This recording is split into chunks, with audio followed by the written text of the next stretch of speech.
Okay, so in yesterday's episode, I talked about some X factors for the New Jersey Devils, but what do I anticipate from more of their big name players? So their star players. There's a lot to break down. Happy opening day, everybody. It is a special day as the New Jersey Devils will take the rink for the first time this season against the Philadelphia Flyers. This time, the games count for real. Lots to talk about on today's episode of Locked On Devils. Buckle up, everybody. You're Locked On Devils, your daily podcast on the New Jersey Devils. Part of the Locked On Podcast Network, your team every day. Hi, this is Bryce Salvador, and you're Locked On Devils with Trey Matthews. Scores! Oh, Stevens stepped up, nailed it. Brodor's got the puck. What a shot. The Devils win the Stanley Cup. Alrighty now, what is up, New Jersey? Welcome back to the Locked On Devils podcast here on the Locked On Network. I'm your host, college hockey play-by-play announcer, and also Devils writer for Pucks and Pitchforks, Trey Matthews. Guys, it is finally here. It is the start of the regular season for the New Jersey Devils as they are going to take on the Philadelphia Flyers later tonight. Now, here's the thing. I'm on the West Coast, so it's actually going to begin at 4 p.m. on my time because I am on Pacific time. So this is going to take some getting used to. Be basically watching the New Jersey Devils mid-afternoon as if it's like a regular football game or whatever the case might be. But I'm really looking forward to it. I'm glad that I'm finally going to get back to dissecting games, giving you guys a rundown, my overall opinions. Hopefully the New Jersey Devils can start this season off with an easy W because the Philadelphia Flyers aren't really projected to do all that well. So recently I did a crossover with the people over at Locked On Flyers. I didn't post it onto this channel just because it was more of a discussion of the New Jersey Devils because they were just trying to preview how the Devils are looking this season. So I'll actually put a link for that in the description. And speaking of links to certain things, as you guys know, I called the first ever game at Mullet Arena as ASU's women's hockey team was able to defeat Grand Canyon University by a score of 4-2. It was a great matchup. I called the first half of the game. So I called all of period number 1 and half of period number 2. And then I swapped it over to my partner who finished out the rest of the game. And I moved over to color commentary.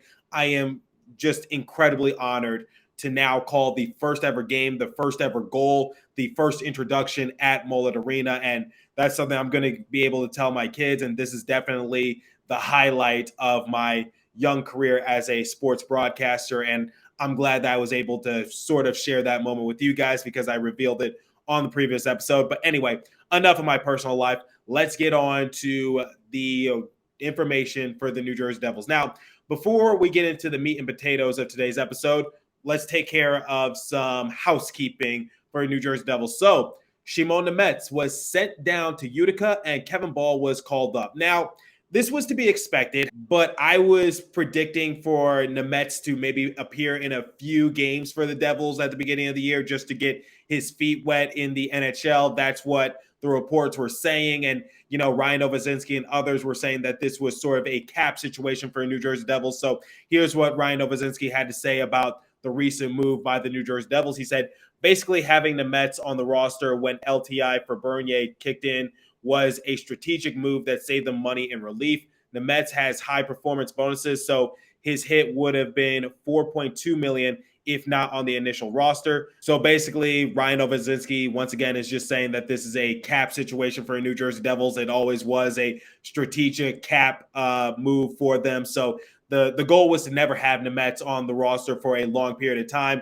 We just figured that it was either now or never for Nemec. I don't anticipate for him to have too many opportunities at the NHL level. In fact, I don't think he's going to get that many reps unless someone suffers an injury of some sort. So Nemec beginning in Utica, he also understands the situation and he feels as though that he's going to get more opportunities down there compared to him being like the seventh defenseman on the New Jersey Devils. So we'll wait till next year for Nemec to possibly make the roster and show his impact at the NHL level. Makes sense. And really looking forward to seeing what he could do in Utica. Hopefully he's able to light it up. And now the main question is Nico Hischier going to suit up tonight for the New Jersey Devils? Now, quite honestly, guys, when this episode goes live, they'll probably reveal whether or not if he's going to play for the New Jersey Devils or whatever the case might be. But once again, Ryan Novozinski has an update. He says New Jersey Devils captain Nico Hischier wasn't listed on tonight's roster, but there's a reason. Since he's on IR, he doesn't show up on the roster page. The Devils could activate him tomorrow. This isn't confirmation he'll play, but there's still a chance. If I had to make a prediction, especially since this is against the Philadelphia Flyers, a team that's not all that good, and since the season is obviously long, I would predict that I think it's better to be safe than sorry. So, it's a hamstring strain and that kind of stuff takes week to week. So why rush Nico Hischier when we really don't need him for this matchup? It's not like we're playing the Colorado Avalanche or the Tampa Bay Lightning or the Carolina Hurricanes of that sort. So it's against the Philadelphia Flyers, a trash organization, and I feel as though our worst is better than their best. So, and like I said, if I had to make a prediction, I'd say Nico Hischier doesn't play this game. But like I said, when this episode goes live, they'll probably reveal whether or not if Nico Hischier is going to play or not. Could be a game time decision, but we'll see what happens. Now, before we continue with today's episode and get into the root of it, I want to bring you guys the first and only live read this morning, and it comes from our friends at BetOnline. So please remember to gamble responsibly as we approach the new hockey season. So BetOnline.net is your number one source for all your football betting info this season. Also NHL. Find all the latest player developments, team matchups, news, podcasts, and in-depth articles and analysis on every game you can find. And as always, BetOnline remains your continued source for all your sport wagering information with live betting and up-to-minute scores for every sport out there. The fastest, easy way to check in on all your favorite games and events, including MLB, MMA, boxing, and golf. Head to betonline.net or use your mobile device to learn more about the trends in action. BetOnline, where the game starts. Please remember to gamble responsibly once again, and visit our friends at Locked On Bets for all your betting needs there as well. Okay, so what's the main talking point for today's episode? So in the previous episode, I talked about certain X factors for the New Jersey Devils. So I figured, why not do a follow-up of that episode, since it's obviously the start of the new season for the New Jersey Devils, and we have a lot of potential firepower, but it all just needs to connect together. Now, you're probably wondering, like, what do I mean by X factor and star player? Because when I was talking about X factors in the last episode, I left out a few players, notably players like Jack Hughes, Nico Hischier, Jess, Dougie Hamilton, Mackenzie Blackwood, players that we anticipate to have good years. So the difference between an X factor and a star player in my eyes is that, the old phrase, like, do you need it or do you want it? So I feel as though for an X factor, it's someone that you want to have this certain production, but it's not necessarily a dire need. It's so, for someone like Jack Hughes, we need him to have a good year. But for someone like Yegor Sharangovich, is him having a good year, is that going to be life or death for the New Jersey Devils, or is that just a bonus to have? Like, the one thing I want from Yegor Sharangovich is that I just want anywhere from great to solid production. And if he's able to provide me just some sort of spark on the bottom six or the top six, wherever he's going to be aligned this season, then that's honestly a win for New Jersey Devils. Or Vitek Vanacek. Like, the main thing is that he just needs to make sure that he remains healthy for the entirety of the year, because if he goes down once again, this is really going to put Mackenzie Blackwood in a pickle. So, but Vitek Vanacek is supposed to be the backup goalie. He's a young goalie. He's, he hasn't been around the block all that much. So, I put him into that spec of X factors. So Mackenzie Blackwood is more of the star, because he is life or death for the New Jersey Devils, because if he goes down, we obviously know what's going to happen. No disrespect to Vitek Vanacek, but, I just want to crawl before we walk with Vanacek's situation, because he's only been accustomed to being a backup goalie. So in today's episode, we're going to talk more about the star players and what we need out of them. So once again, a star player is different from an X factor player, because Andre Palat having a career high all across the board, that would be great, but it's not a need. We just need him to be a leader. And Jack Hughes having a good year, that's an absolute need, because if he doesn't have a good year and if he takes a couple steps backwards, the Devils organization takes a couple steps backwards. So let's look at the star players, and I'll give you guys my 2-cent opinion as to, what we need out of this respective player. So first star player, let's start with the goaltending position once again, Mackenzie Blackwood. So the problem with Mackenzie Blackwood is that it just doesn't seem like he and the organization have, had a good history. It doesn't seem like they always see eye to eye, and it got to the point where Mackenzie Blackwood changed his agent during the course of the season, which is never a good sign. And it seemed like Mackenzie Blackwood had one foot out the door, and the the question was always, looming in the heads of many as to what does his future hold with the New Jersey Devils organization. And, we were anticipating that maybe he could leave. Maybe he could be involved in trade discussions, or, maybe he'll leave first chance he gets, wherever the case might be. But it seems like that they've done the old kiss and make up thing. So it seems like Mackenzie Blackwood is on board for New Jersey Devils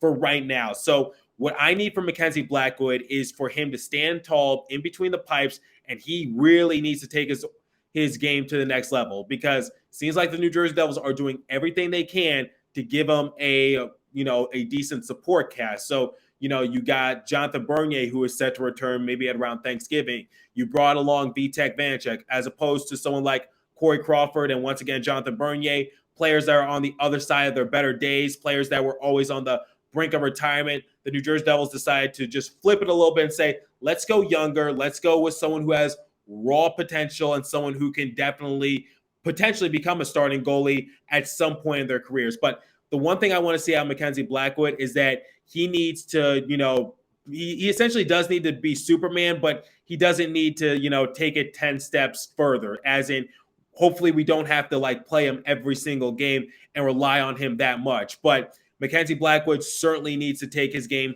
to another level, so that way the New Jersey Devils can have a decent chance of being successful. So Vitek Vanecek having a great year, that would be a plus for New Jersey Devils, but it's not life or death since he's a backup goalie. As for Mackenzie Blackwood, him having a good year, that is life or death for the New Jersey Devils, because if he goes down, then we're really screwed once again at the goalie position, and we're back to square one, which is we have one decent goalie. Let's just hypothetically say that Vitek Vanecek has a solid year, Mackenzie Blackwood takes 3 steps backwards, then we're back at square one as we were at the beginning of the offseason, which is we have one decent goalie, but what do we have after that? So that's the overall thing for Mackenzie Blackwood. If he has a good year and Vitek Vanecek has a good year, then the New Jersey Devils will have a legitimate chance of, trying to make a run at the playoffs, maybe, try to get their names in more respect talks around the league, and maybe they can creep on in on the Metro standings, wherever the case might be. But it starts with the goaltending, because that was the big issue for New Jersey Devils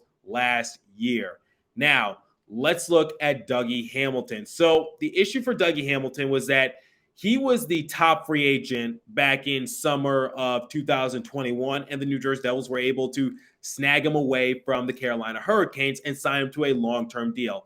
Now, I've talked to a few, credentialed Devils writers, and someone like Christy Flannery, not really sold on Dougie Hamilton, because she feels as though that Dougie Hamilton is going to put up 3 years of solid production, then he's going to, decline a little bit. She cited examples as to his playing days with the Boston Bruins and the Carolina Hurricanes.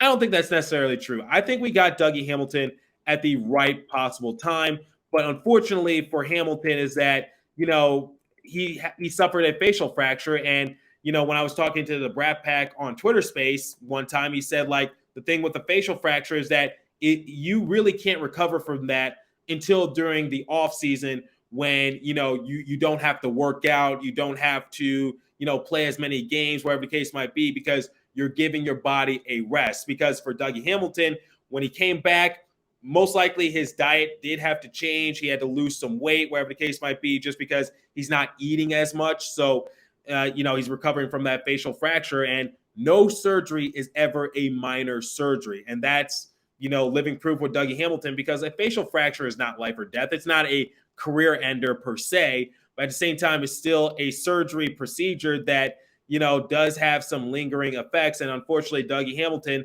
felt those lingering effects. So the thing for Dougie Hamilton is that he needs to rebound. And I want Dougie Hamilton to show us why we signed him to a long-term deal.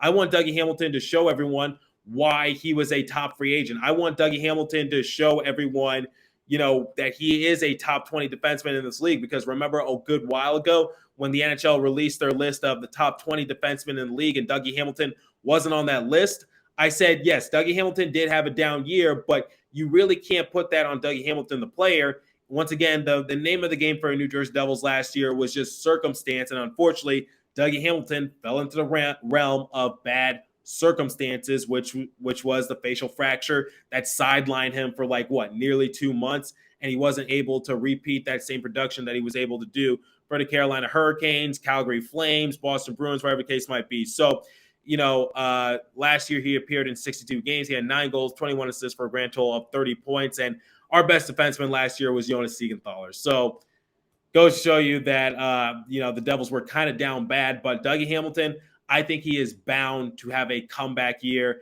and he definitely needs to rebound because that's going to be crucial for the New Jersey Devils. I wish more people were talking about Dougie Hamilton because it seems like a lot of people, including myself, we talk a lot about Jack Hughes. We talk a lot about Jesper Bratt. We talk a lot about our young guys like Fabian Zetterlund and Alexander Holtz. But why don't we talk about Dougie Hamilton? Because this guy could potentially win a Norris Trophy. I predicted it when we first nagged him. I said, you know what? Maybe Dougie Hamilton could win a Norris Trophy when he's playing with the New Jersey Devils because prior to him signing with the Devils, he was a finalist for the Norris Trophy during his final year with the Carolina Hurricanes. So I think Dougie Hamilton is primed to still, put his name into the running for the Norris Trophy, but he just has to bounce back this year, and that is certainly life or death for New Jersey Devils. So Dougie Hamilton having a good year, that's certainly essential. Now, looking at our baby big three on the forwards, so you got Jesper Bratt, Jack Hughes, and also Nico Hischier. Now, each one of those guys brings their own type of skill sets to the table. So let's try to narrow this down because we already know what we need from all those players. So like from Jack Hughes, he's the franchise piece. So we need him to, lead this franchise to the next level. So this engine really runs through Jack Hughes. Now, I'm not trying to put too much pressure on him because, he's still young. He's still trying to find himself as a player. But if Jack Hughes doesn't get anywhere from 80 to 90 or so points at least, I'd say he's taken a step backwards. And I get that's a little controversial. And normally I don't like putting too much pressure on our young guys, but that's the truth because last year in like 49 game appearances, that's what Jack Hughes was on pace to do. So I could sit here and talk about his health, but someone brought to my attention, yes, Jack Hughes was plagued with injuries last year, but it's not like he has a history of getting hurt. It's just, once again, bad circumstance for Jack Hughes. And I would have to agree with that fan because so last year, that's the exception. But the year before, it was a shortened 56-game season due to COVID. And then the year before that, his rookie year, in which he, didn't perform well at all, COVID hit and he wasn't able to finish off the season. So I would have to agree with that fan. And hopefully that sheds some light for other Devils personalities, which is Jack Hughes really injury prone or was this just, the 1 year where he did, get hurt? And unfortunately, Jeremy Lawson, shoved him into the boards. And later in the year, he suffered another injury, and that sidelined him for the rest of the year, and he wasn't able to finish off. He was still named an all-star, still partook in the skills challenge, but Jack Hughes really needs to get anywhere from 80 to 90 points because he is definitely going to be one of our best bets to, be a point-per-game getter. So that's the name of the game for Jack Hughes, which is he is going to be our superstar player. You need to play like a superstar. You need to participate like a superstar. And you need to get anywhere from 80 to 90 points. So that way the Devils at least can rely on your stick to generate the offense and make our engine run. And now look at Nico Hischier. Somebody told me that the idea of Nico Hischier being a superstar has pretty much sailed. Now, this person did say that Nico Hischier can still be a contributor and, be a solid two-way player and get his name into the running for the Selke Award because that's what I project from Nico Hischier. But I still think he's relatively young. I'd say he had one of his best years last year for the New Jersey Devils. And, yes, he's been in the league for a while, but he's only 23 years of age. So I think Nico Hischier's only scratched the surface. I think he still has a lot of room to grow and develop. And I get it, when you've been in the league for a while, and believe it or not, guys, he's played in 300 NHL games. Yes, it's hard to believe that, but that's the truth. And his first year in the league, he got 52 points in 82 games, not really superstar material. And then, just really nothing the last 3 or so years. But, this year in 70 games, he had 60 points. But remember, the name of the game for Nico Hischier is to be a good two-way player and, just provide that defense for our forwards. Now, I still think Nico Hischier can definitely become a superstar. He's already been an all-star. He might just be a late bloomer, similar to how Jack Hughes was. So Nico Hischier, he's only 23 years of age. He still has a lot of room to grow and develop. And, do I need him to become a superstar? Not really, but I still need Nico Hischier to have a solid season. Otherwise, that's another factor that you have to consider. So Nico Hischier being in our top 6 is really beneficial, and he's our captain. So if our captain goes down, the ship goes down as well. So Nico Hischier having anywhere from a decent to a great season, essential for New Jersey Devils. Same with Jesper Bratt. I want Jesper Bratt, similar to Jack Hughes, be a point per game getter. That's what I need from someone like the Bratt, because I think Jesper Bratt can definitely have an all-star year. Now, Nico Hischier and Jack Hughes have set the bar, and Jesper Bratt was able to have a big year last year. But I've said it before in previous episodes, if Jesper Bratt is able to become an all-star similar to his peers of Hughes and Hischier, I think that's his breakout year, and I think that's what puts his name on the map, because still a lot of people outside the Metro don't really talk about Jesper Bratt and what he can bring to the New Jersey Devils. So I want to see that from Jesper Bratt and just show why he is the best player in the NHL. A little bit of an inside joke if you're familiar with Devils hockey, the Bratt Pack. So ultimately, Jesper Bratt having a big year, that's essential for New Jersey Devils, because outside of Jack Hughes, who's going to also be our second point per game getter, and having a dynamic duo of Jack Hughes and Jesper Bratt, silent but somewhat impactful